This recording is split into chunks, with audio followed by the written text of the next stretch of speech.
weli waxaan ku guda jirnaa xafladeennii Mela Festival oo maanta uu ka heesayay inkastoo ay ka heesayaan adduunka oo dhan fanaaniin kala duwan oo adduunka ka socoto laakiin annaga waxaan u imaanay Axmed Cali Cigaal the legend Soomaaliyeed the only one heesihiisii quruxda badnaa baan qurux badan oo aad iyo aad loogu soo shaqeeyey oo uga mahadcelinayna Sakariya Enow xafladda ama feestada ama festivalka wuxuu dhacay si qurux badan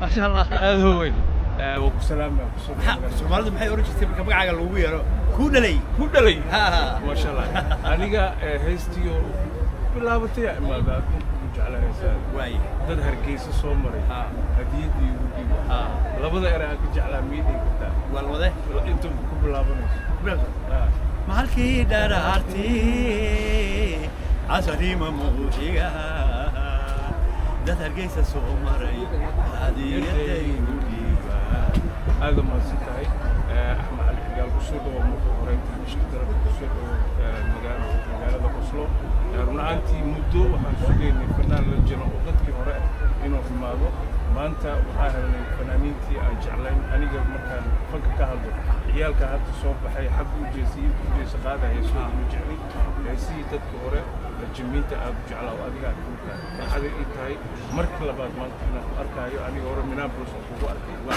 ورا سيدر أسوأ رجلي محتو سوق وأصله بل وحربا Soomaali cusub iyo suuqweynta iyo farxadda akeesh adoo noqday in mal qiyaasi karo waayo shacabka Soomaaliyeed soo iyaga buu fanaaniin u jirtaa ya ma culummadeenu wati walaas weeyna socdo sabah ma culummadeenu laakiin ninka sheekha la yiri maxaa saa u yeeshay markaas wuxuu yiri mataqaanaa haday boodo awliyaduba way batarisaayeen هذا يبودو أولياء وين بتريسها بركة أنت هذا سهريدا أسدنا حلكي يا محل سكيل هذا والله لأن ساقة موسيقى في الغادها وريها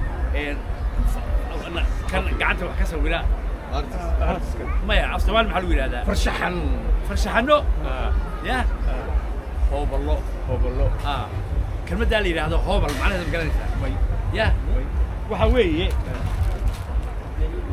هو بل هو بل هذا ما سنتهي طلبات وحلوة عشان ميلا فيستيفال فنانين بدن Soomaaliyeed warayaal ay imaadaan runtii inta afee meel festival imaanayay ma arkin kaliya hal mar waxaan arkay oo fanaanada ayadan waa bari kula ahaan jirtay Maryam Mursal Ahmed markay noo imaadeen Soomaali badan la arkay marka jacaylka ay Soomaalidu ku qabaan intaan isku soo baxay ma laga yaabaa kula kaftama qoslo inaan maxadishono الفنان كسيس ما لقى يابا ما هي واي ما ذو جوجا واحد وشعب هي هذا يدك تري هذا واد نوريسا ديار وان دقيقة حتى دركتي هنا وان دركتي ديار ده في راعية هو ذاك سيد القيادي كل شعب مقالة أصله شعب مقالة أصله فتين أن كاغو وضو أنا جنا هدا أم كويتي كله كود السجان متى فنان إسكيما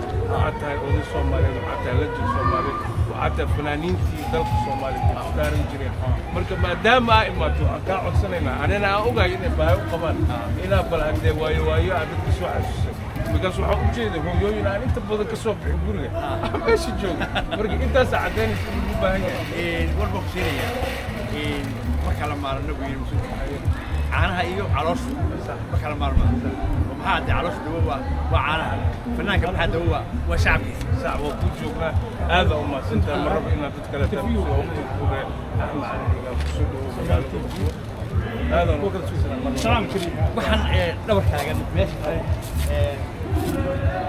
miyiga Soomaaliya oo aan ciidamo beenin ayaa waqtiga buga iyo deersay barwaaqada ma inta waxaan kala bixi jiray marka meesha markaan arkay dadkii iyo dalkii baan soo xasuustay waa wax aad iyo aad u cajiib ma sha Allah aku salaamo Music Tumai, the guitar man. Hey, أنا أحمد العقال. هذا legend كنا. Legend of the legend. The festival. This is my. And the guy was playing the guitar. The drum man. And we have organization when the guitar man is right here. Oh yeah. أحمد العقال. كوح إنه بعادي أهين موسيقى إنه بعادي أهين هسا إنه بعادي أهين ملسني كرا أرتر هل سؤال الربع داتنا كويتي أحمدو رناتي مركل فيريو فلانين تدا إيش كاجي وقت كاجي جري بقرة كسعدان أديكن أنا بس كفاحنا هاي معكو خرصان ما شاء الله أحمد العقال مدكلية أحمد علي قال مدة كلية وجعله هو شخص فني وشخص جعل إنه ضدك خدريو وفريندلي وصاحب وفنان بن آدم نمديسة أنت بدن حتى لمد أهين ضد فنانين تكلته وفنانين فنان أسلويني كجرين وفنان أنا حتى ضدك إنه كده بحربين فنانين تكلته مركي حسام وعران فنانين تكلته مركا ورئيسي أما وحربت إنا ويديسد وقتي يكون قادنا أما عقل عقال وحان شرف كسينا وشخص جعل إنه محتو كل كفته محتا رانتو لي وحان دحجوجنا برنامج كني ميلا فيستيفال ومانتو ومرتكو أها والكيسة فنان كوين أحمد علي عقال هيسا قروح بدن قادي سدا داونيسن رنانتي أنيقا يو Soomaalida degan oo soo aad u farxsiin marnaba ma ana arkin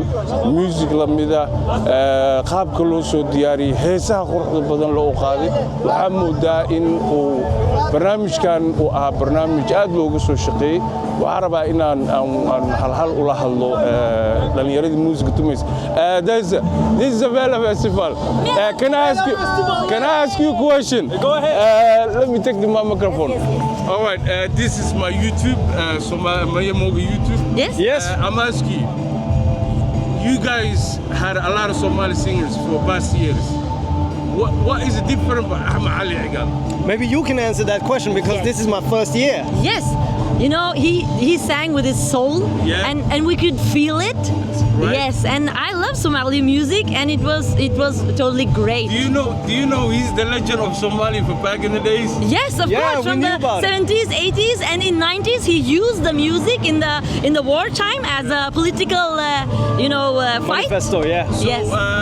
Can you invite you guys back for the next years? Of course, we can ask our bosses. 100%. Of course. But I hope that next year you will get better one. So better than Ahmad Ali Igal. It's not. Nothing is better than compared to Ahmad Ali Igal. Is that even possible? For right now, I don't. But he has inspired a lot. Generation. Yeah. I mean, the young generation, they have a different music now. Yeah. Somali music is totally changed. Yeah. They're more interested for the young generation for hip hop and R&B music. So this is real music, Somalian music. Yes. 100%. We felt it. Yeah. And he's inspired a lot of young young musicians. Yeah. So it's like a legend. I was walking with the audience, and I was like, I saw these people like dancing, and I was like, I could feel this music all the way out to the Yeah. edge of the festival. Yeah. Guys, somebody. In the Yeah. hearts. Thank you so much. Thank you very much. Thank you very much. This is Hina. This is Jawad, and we work with Mela Festival. Yes, Mela right. Festival. See you next year. See you Yeah. next year. See you next year. Say my audience, subscribe to the channel, please. Subscribe to this Subscribe. channel. Yes. Thank you so much. Thank you so much. waxaa ila jooga one of the legends maanta ka soo qayb galay magacaaga cabdulaahi how did you feel to me soo macatay heesahan iyo barnaamijka soo dhacay والله عشمانتا مشان لقى عشمات باوي هلاي حفلتان حفلة waxay ahayd farxada reyrayna waxaan la kulanay maanta one of the legendska banka Norwegian band waxay ahaayeen band aan caadi ahayn baynaba soo garaacay muusiga Soomaali muusiga maanta nasiib wanaag bayno inaan legendkaygii markaan yarayna aan ku soo kornay heesihiisa aan raadiga ka dhageysan jirnay inaan maanta la kulanno Axmed Cali Cigaal iyo Sakariya oo qaban qaabiyay xafladan sanadka festivalka Norway inaba caadi ma ahayn sometimes naftaas ay baahan tahay farxadda Soomaalida Norway joogta fanka qayb qaata Soomaali mar walba wax walba serious maaha waxa jira malaha xafladaha waa isku yimaadaa xafladan xafladda waxay ahayd aan caadi ahayn oo aad ayaanu maanta ugu raaxaysanay ma santahay aad ma santahay channelka ma mooga subscribe to channel waxaa samaysaan waxaan ka codsanayaa inaad subscribe ku samaysaan channelka Moimo oo follow gareysaan aad ma see you guys hello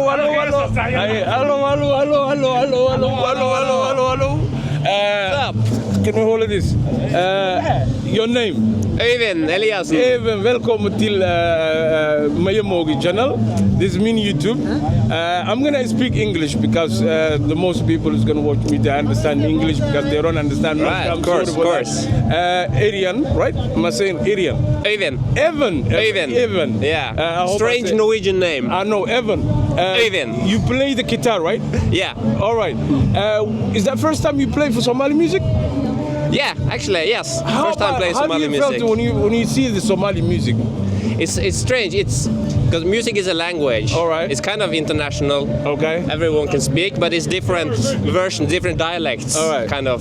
Okay. Like it's different rhythms, different ways of structuring the songs. So it's kind of not learning a new language from scratch, but Okay. kind of relearning the dialect. Like Okay. So, yeah. Ahmed Ali Cigaal, of course, you know the Somali people. You know how I feel now. You know my happiness and my instruction. It's kind of like I'm so excited because you know he's a legend in Somalia. Yeah, I've heard. You heard that? Yeah. So you play one of the legend in Somali legend music.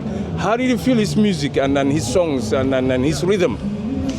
It's a new experience for me. It's like it feels good. It does. When we finally were able to play the music on stage, that's when the music comes alive. Because when you play the music in the rehearsal room, it's a whole different experience. It's like it's not alive yet. Okay. But when you're on stage playing in front of an audience, that's when the music comes All right. alive. And when we played with in front of the Somali audience, Oh, wow. and I heard they sing along with the songs, that's Okay. when I kind of understood All right. the power of the songs. Okay. If that makes sense. My last question. When you're gonna play again for Somali music, don't go away, I need you. You're gonna play Somali music again if you have the chance? Of course, yes. This has been such a good experience that I would very much like to do this again. All right. With that Evan, I must say the name wrong. Yeah, it's close. Okay. Evan. Evian. Evian. Tusen hjärtligt tack to spela for to play the Somali music. And I appreciate it. You just gonna talk to me, and I hope Somali people when they're gonna see you, they're gonna like it and love it. You are genius. We will travel around the world playing Somali music for the Somali people all around the That is world. what. This guy is the guy who play what? I play the bass. To play the bass. Yeah. So when is that first time you play Somali music? I heard that like music is language, and you read that. So it's kind of easy to play, or is it difficult? Well, I guess it depends. We played some African music before with West African musicians and people from Kenya, Burkina Faso, Mali, Gambia. But then, and we started playing with Zakaria last year, just me, playing some of the like old songs and some Magol songs. So starting to like get used to the way of the music, and then Zakaria was able to have Ahmed come here and play. It was the music is kind of similar, but also there's a lot of different stuff going on. So it was a very nice experience, though. Like kind of stressful because our Norwegian ears are not used to this kind of music. When you see, that's the first time you play Somali music. How did you feel that? What do you think is that music? Is that similar to other music? Is it better? Is it different? So how No, I think it's its own thing. It's the same thing. It's its own thing, a different. It has its own melodies and own way of doing things. So you sing something and then there's a melody. Okay. But then you sing something and play something, right? Alright. And that's it's not so usual. So it's very cool. All right. Yeah. Kind of the structure of it. Yeah. It's different. The structure is very different. It's so far from popular music in the West. What I see, you guys are a band now. Yeah. Are you guys get together to play music in the Somali way, or is going to be like one time that you're going to play for Ahmed Aligal? I hope that now that Mela saw us playing and it went very well, I hope that they will have us back with either Ahmed or somebody else from Somalia. I heard there are some really good Somalian artists playing living in England and other places. So maybe to play with other Somalian artists would be cool. And then if we could travel with Ahmed and play around the world, it would be very cool too. Yeah. If for example, the Somali community see this around the world, my journal or different journal, and you know, like for me, I like the way you guys playing. It's quite pure Somali music. Yeah. It's nothing different than other Somali bands. It's way better. I mean, I'm just kidding. One was better, but I'm not saying that's no different. No, I'm kidding. I felt that real Somali music, and I thought that like it not seems that you guys played that like 1 year. It seems that like you guys played for like long time. Oh, so thank you. I'm just gonna give you a compliment. Thank you so much. That's very cool. I've never seen it. I've been in this festival different times for the past years, and when they play the music, it was like quite lost. But today was the way that Ahmed Aligal was leading, the guys follow it. Everything was like cracked on the bass. Everything was the level. So I give you 10 out of 10. So I'm not gonna deny that. But what I ask you is that if Somali community around the world ask you guys play with Ahmed Aligal and go tour, will you be able to do that? Of course. Yes. Yeah, definitely. We know his songs now and we love playing with him. So yeah. You might as well play some more now that we have practiced the songs. Yeah. It would be a waste to learn the songs for one concert. We need to play more. Wow. I will ask Sakari for that. Sakari is the manager. I think that's the one who's holding everything. Yeah. So I would like to ask him, and I hope you guys, I will see you again. I'm so glad to meet you, to sit with you, to come on my channel. I'll give you my thumb up. Thank you so much. Thank you so much. Okay. Thank you. Have a good one. Nice, man. Yeah. Du förstår nog. Lite grann. Ikke så mye. Assalamu alaikum. I'm sitting here with Marius, so I don't want to pronounce wrong. Marius is drum player and the one who played the drum. Marius, welcome till my channel. Salam alaikum. Wa alaikum assalam. My name is Mogi and this is my YouTube. Is that first time you know, drum is language. Yeah. It's not that hard, but it's hard when you play different kind of cultures drum. So, how did you felt first time to play Somali music?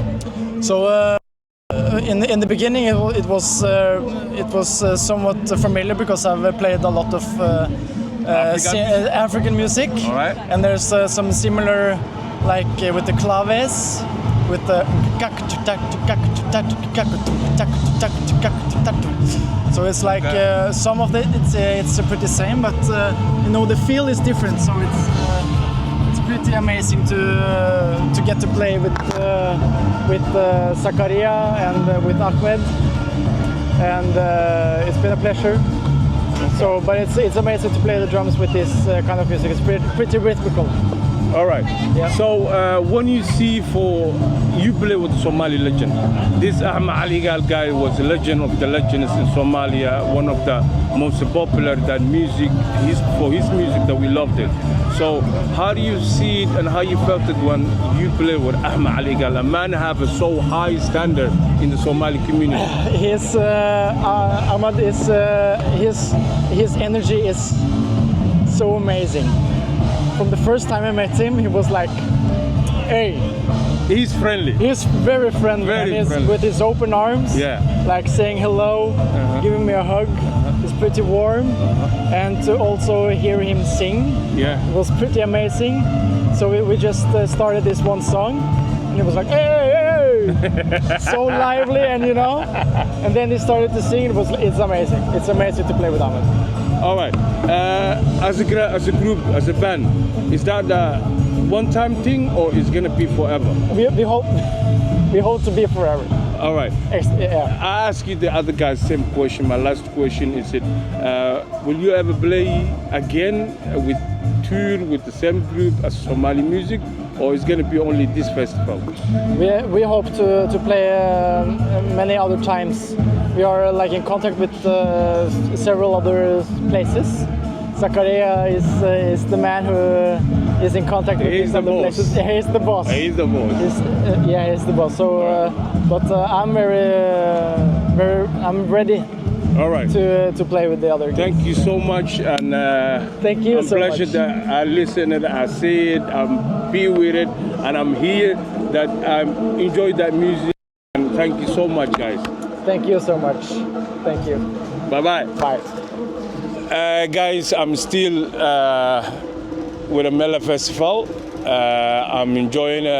I'm sitting here with Somalian ku hadla markaan waxaa la joogaa the man of the man oo aan rabo inta fadhiiskriyo man of the man ninkii barnaamijkan dhan isku soo taxay ninkii shaqadan quruxda badan la u jeedeen ka soo shaqeeyay the only man qof kale tama magaciisa miidii sheegay the legend of the legend Zakaria no Zakaria ku soo dhawow channelkayga waa maasan tahay saaxiibtinimada ku sugow abtiyaan wahay ma sha Allah wiilkaygu waaye abti maanta waxa ka dhacay meeshan waxa caadi ahayn waxa la ciyaaray musiga caadi ahayn waxa joogay legend ana legendada kale tala sineen musigiisa qaabka ridmku dhacay marka ugu horeysa intaas gelin waxa rabaa su'aasha aan ku weydiin waxa tahay see kugu fududaatina isku keento dadkaan oo kale dhan abtiyo haddaan su'aashaas kaaga jawaabo ma dhib badna qofka haddii uu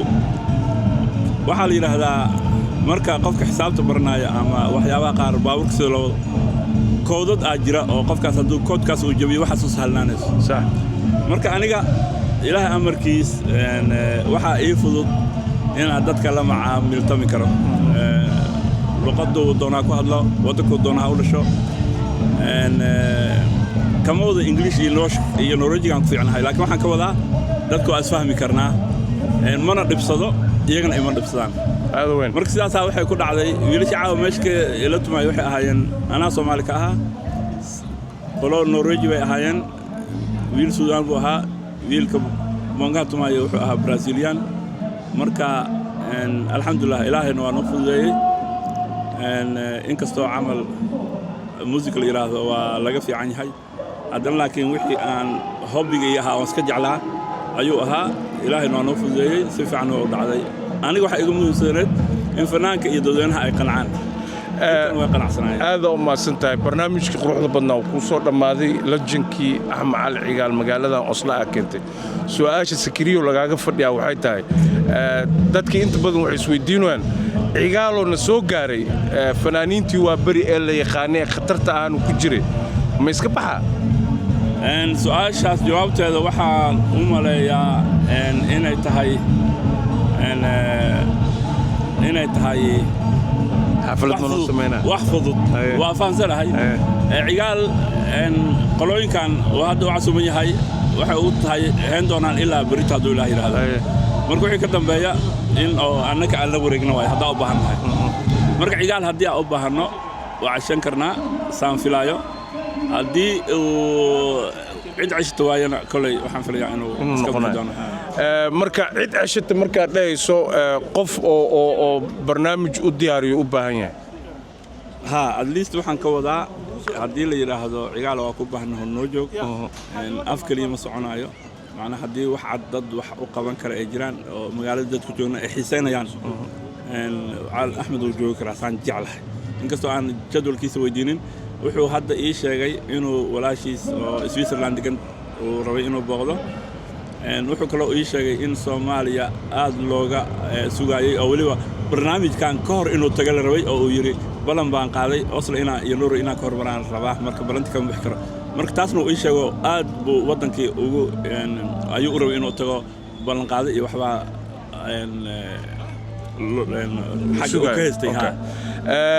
marka run ahaantii axmed su-aashaas weydiiyey axmed cali cigaal waa weydiiyey waxaan ku dhahay axmed ma laga yaabaa inaad maxayto barnaamij noo samayso adinka idinku xirantou dhahay marka adigana isla su-aashii aan ku weydiiyey jawaabteeda adinka idinku xirantahay marka macnaheedu waxay tahay haddii dad barmuud gareeya la helo in barnaamijkaas la dhigayo of course axmed hadduu time haayana ay noqonayso insha Allah hadduu la yiraahdo aada u mahadsantahay kulley waxaan sugaynaa cidna barmood garayso haddii ayna arkaan run ahaantii kulley ani ahaan Zakariya saan ogahay baahi in loo qabo dadka dhanna wada sugayaan la iswada weydiinayo dad waxaa jira maanta aanan soo haleeli karin barnaamijkan markii la dhaho meela si gooniya loo faafiye soomaalida dhankeeda xayeysiin maalan oo dadka ay ku gaar dadaana ogeynba inuu axmed caliga magaalada joogo marka inta og haddii barnaamij maqlaan axmed aa joogo waxaaba show soul out inuu noqonayo laakiin run ahaantii ciddii soo baxaysay iyo ciddii barnaamijkaas dhigayso adinka idinla soo xiriirayaan markaasaana la arki doonaa Zakariya su-aasheeda ugu dambayso waxay tahay sanadka dambe iyo meel festival yaa nooga nixi doontaa ma qofaa kuu qorshaysan ma kuu qarsanaanaysaa mase maanta iyo barnaamijkaanu ku ekaanaya wallaahi aniga haddii sida sanadaan mas-uul layga dhiga sanadamba layga dhigo nin baa hadda maskaxdayda ku soo wareegayay ninkaas in horta nolol aan ku gaari doonno ilaaha og isaga iyo annagaba in programkan uu sidaas noo noqon doono oo mas-uul nolol ka dhigi doono in kastoo aan rajaynayo una badinayo 100% in annaga hawshaas sanadama wadi doonno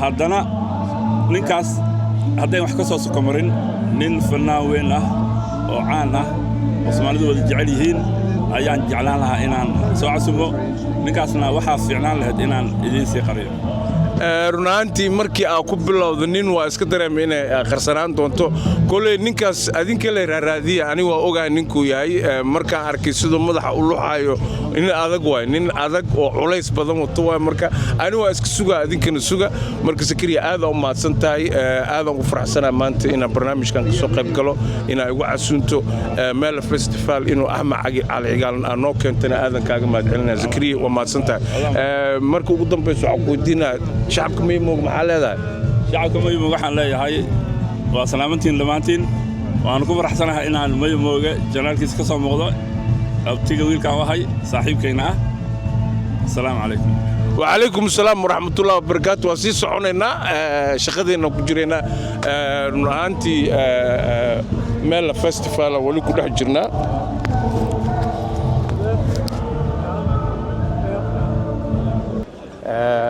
aad baa u mahadsantihiin walaalkiin Maymoog idile please share subscribe this channel kor ii qaada adinka wax qaadi karo la'aantiin waxba ma ihi I hope ina barnaamijkan quruxda badan la meel festival iyo axmed cali cigaal aa ku raaxaysateen aad u mahadsantihiin waxaa idilaa inta flow kana kale ku kulmi doono anigu Maymoog oo idile kulanti dambe oo xiiso leh see ya ciao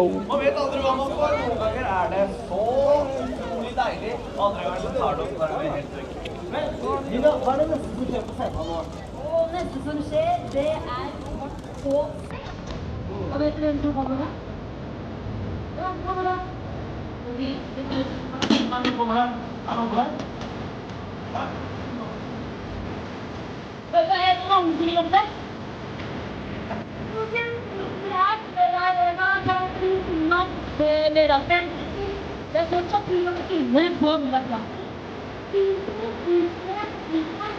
you.